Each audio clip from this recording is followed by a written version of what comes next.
Welcome to Successful Toy Podcast, where we shine a light on the positive side of every journey.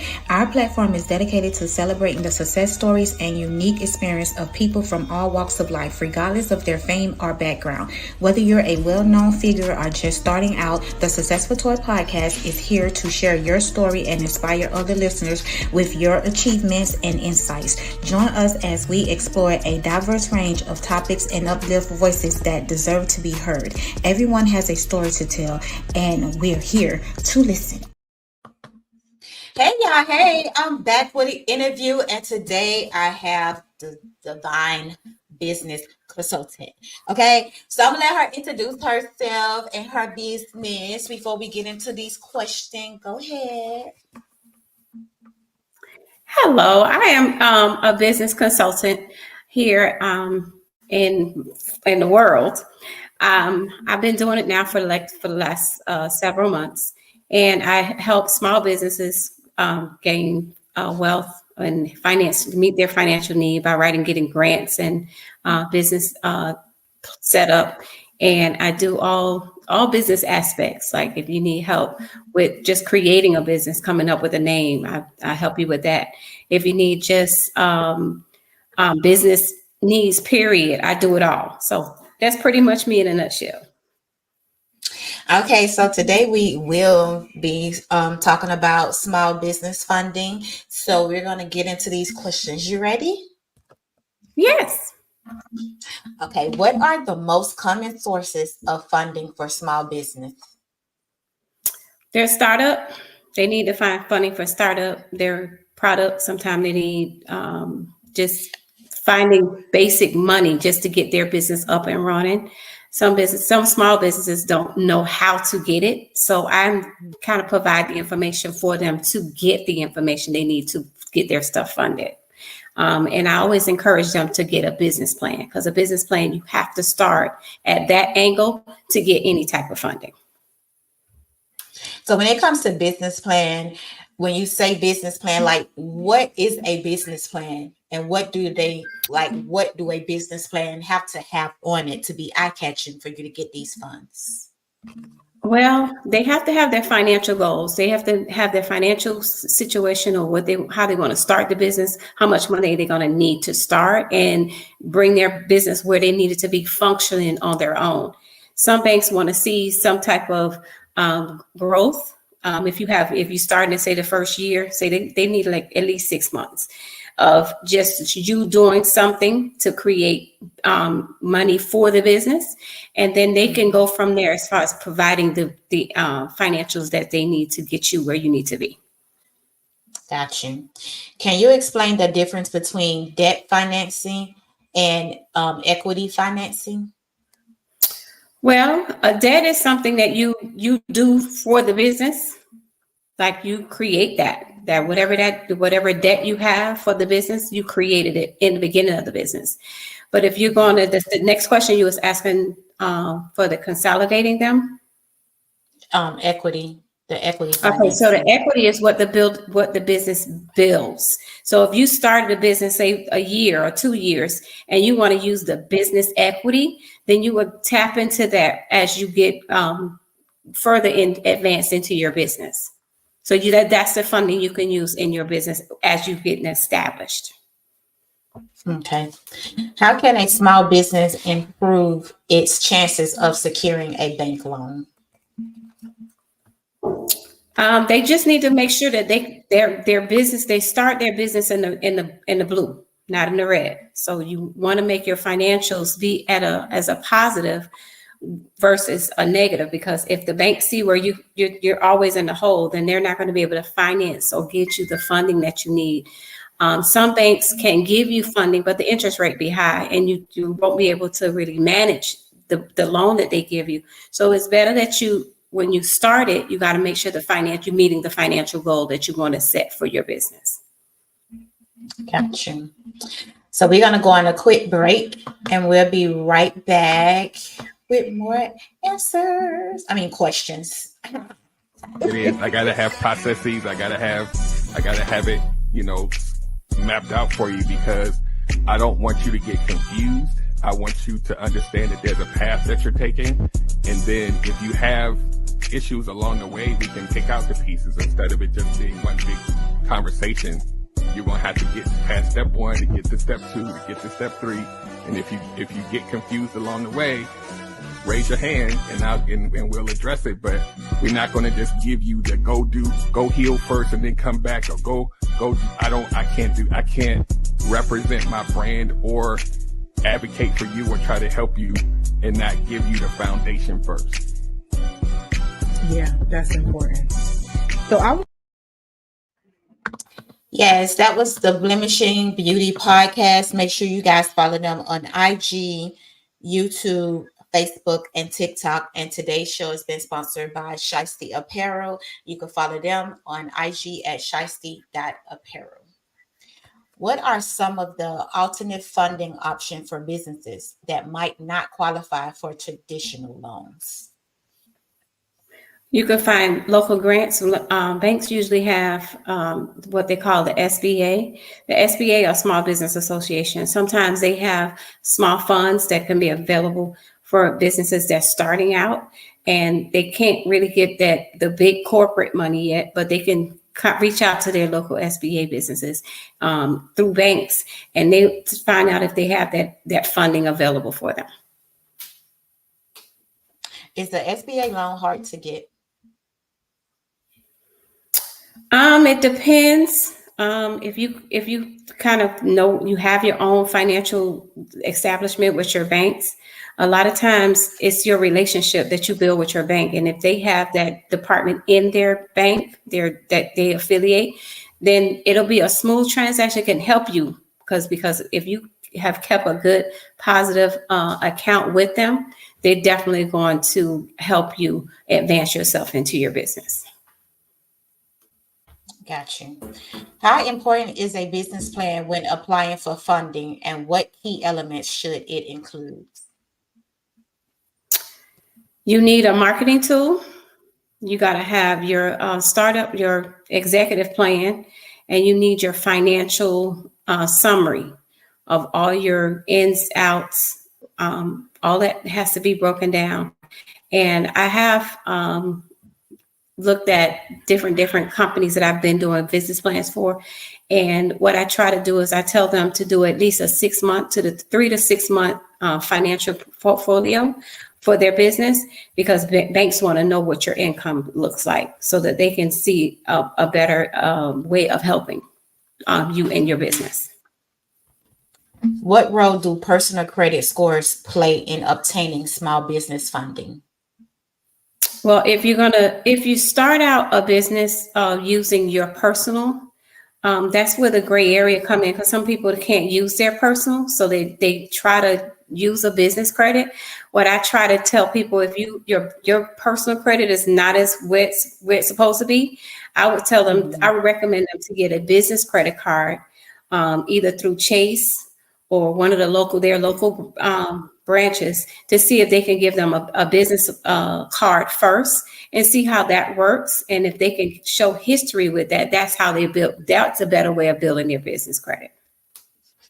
Okay, so it's not good to use your personal credit. Like people start businesses and they be trying to use their personal credit. Do not use your personal credit to build business credit. Business. Yeah, because I strongly recommend, especially if their personal credit is not meeting the standard, and they'll never get where they need to go, because your personal credit it's going to be hard for them to meet that need in their business. But I'd rather them start them to at least get a business credit card to get their business off and running, to see exactly how that would work first, so that they build their business credit and not use their personal. And how can you, say I have a business and I want to go to the bank and get a business credit card. I'm quite sure they're not just going to give me a business credit card, especially if I just open my account. So how, if you just start your business and you want to build that type of finances for your business, how can they go about it by starting with building business credit? Well, that goes back to the 3 to 6 months. So you got to give yourself 3 to 6 months in your business so that they know that that you are accruing the money in the business, so that moves you in a direction that you need to get toward a credit card, a business credit card. Got you. So we're going to take another quick break and play a little commercial right quick, and then we'll be right back.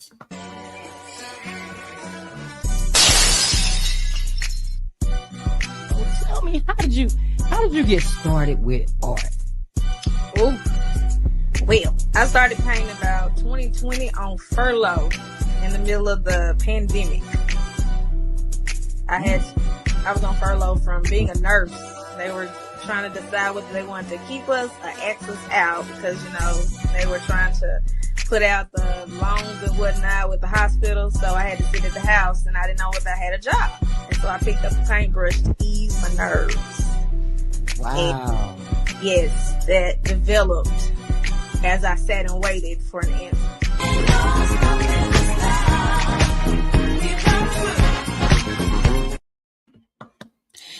Make sure you guys follow Breaking the Silent Podcast. You can find them on IG, YouTube, Facebook, and TikTok, Breaking the Silent Podcast.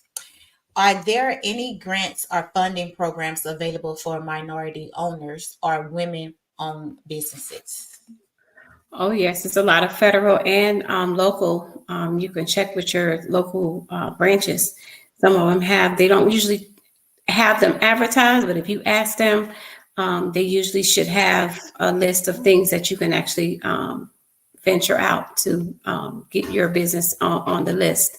So you just have to have a need. You have to meet that need and then the criteria of their grant. Gotcha. How can a small business leverage crowdfunding platforms to raise capital? They can do fundraising. They can do a lot of fundraising. Local, get involved with some of the things that might be going on in their community. Let community know about what they're doing. If it's a community-driven business, that's one of the tools that they use. I'm a local. I actually write plays. I've been doing it now for over 5 years. So usually when I'm doing my productions and stuff, I reach out to the community. And I get local businesses to rally up the certain things that I need, and they rally up with me. And that's one of the things that small business can do to get into to big corporations. They will give a hand. They just have to make sure that they supply them with what they're doing for the funding. Right. What are the pros and cons of seeking venture capital for a small business? It actually helps them get more acclimated with big businesses. If they're a small business and they want to kind of partner with a big business, it'll help them be a sister to that big corporation. So that's a plus for small businesses to get in contact with the big businesses, because the big businesses will help a small business. It's just like a mom and pop store. If you had a mom and pop store and you look into if it's Publix and they partner with Publix or something that they're doing in their community, then Publix will partner with them if that particular event is something that Publix is doing in their organization as well. So if you're a small business and you're trying to get your stuff started, and another company that's doing what you're doing, like clothing, Macy's, JCPenney's, all those stores will be your stores to contact to let them know that you want to display some of your things in their establishments. So that's how you can build your business too. And is that an easy step to do? Like, do you know how they can start with doing that though? They do have to reach out to to those big corporations. You have to reach their advertising department, their management department. You have to get involved and get them, and it has to be in writing. You can't verbally call them because they're not. You have to get them details of what it is that you want to do, and they'll either give you an answer yes or no. But you can reach out to those big corporations that you have clothing that you want to get into their stores. I know now Target is doing the same thing. They're doing different things, cosmetics and stuff like that for small businesses that's starting out from at home. So they're getting products out into stores like that. So they do need to reach out to their corporate office. Mm-hmm. Walmart also doing that too. It seems like Mhm. Walmart has been the number one store now that small Black-owned businesses are getting their products inside of. I love that for them And too. Amazon, you got Amazon doing the same thing. Definitely So Amazon. Mhm. definitely Amazon. So a lot of those small business, if you have a small business and you're just trying to get yourself, you're incremented into something that you can't do, don't have the finances right now, and you could implement something to send out and get them to partner with you, people are doing it now. Mhm. So before we get into our last question of the episode, we're gonna do a little quick commercial, and we'll be right back, guys. So how did you know that you was ready to be married? How did you know? Because I can knew I was tell ready. that he is loving you the proper way. He's loving you the way that you need to be loved. I could tell that I was ready when I wasn't afraid to lose him. I didn't have there was nothing desperate in me. There was nothing that made me feel like, oh my God, what if he leaves? Or what if something happens? Or like, when is he going to ask me to marry him? Like, I was just fine. Like, everything progressed the way it was supposed to progress without expectations. I had no expectations of him. I didn't put any on him. Yes. That was Rev JHG3 Studios. Y'all can follow them on YouTube, Facebook, and TikTok. So this is the last and final question I have for Divine Business Consultant. How should a small business prepare for and navigate the process of pitching to potential investors?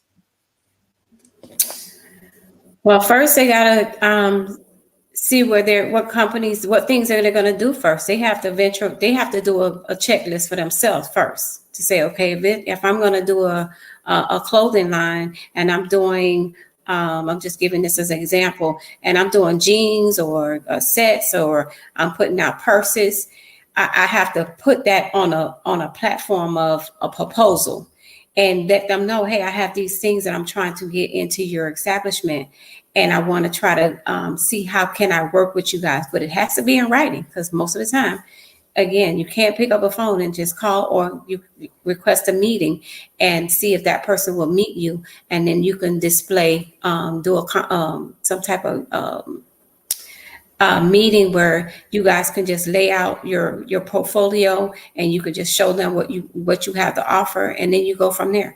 A lot of times people don't know that they would get a meeting, but I always use writing.